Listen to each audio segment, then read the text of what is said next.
வாங்க ஒரு மாங்காய் ஊறுகாய் தழைச்சிக்கலாம். அதுக்கு அடுப்பு வச்சு ஒரு வானிலையை வச்சு ஒரு ஸ்பூன் வெந்தயம் போட்டுக்கலாம், ஒரு ஸ்பூன் கடுகு போட்டுக்கலாம். நல்லா இந்த மாதிரி பொரிஞ்சோடனே எடுத்துக்கலாம். கொஞ்சோண்டு பெருங்காயம் போட்டு பொரிச்சு எடுத்துக்கலாம். ஒரு 10 மிளகாய் சேர்த்துக்கலாம். நல்லா வறுபட்டு பற்றி எடுத்துக்குவோம். இப்போ மாங்காய் தழைக்கிறதுக்கு எண்ணெய் நல்லா சூடாகிடுச்சு. கொஞ்சோண்டு கடுகும் கொஞ்சோண்டு வெள்ளை உளுந்து போட்டுக்கலாம். மாங்காய் எடுத்து நல்லா தோலெல்லாம் சேர்த்துட்டு அலசி அள்ளி வச்சுருக்கேன். இதை சேர்த்துக்கலாம். நல்லா வதக்கிட்டு தேவையான உப்பை சேர்த்துக்கணும். கொஞ்சமாக மஞ்சள் தூள் சேர்த்துக்கணும்.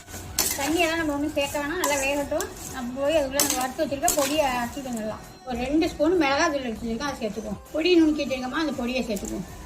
நல்லா கிளறி கொடுத்து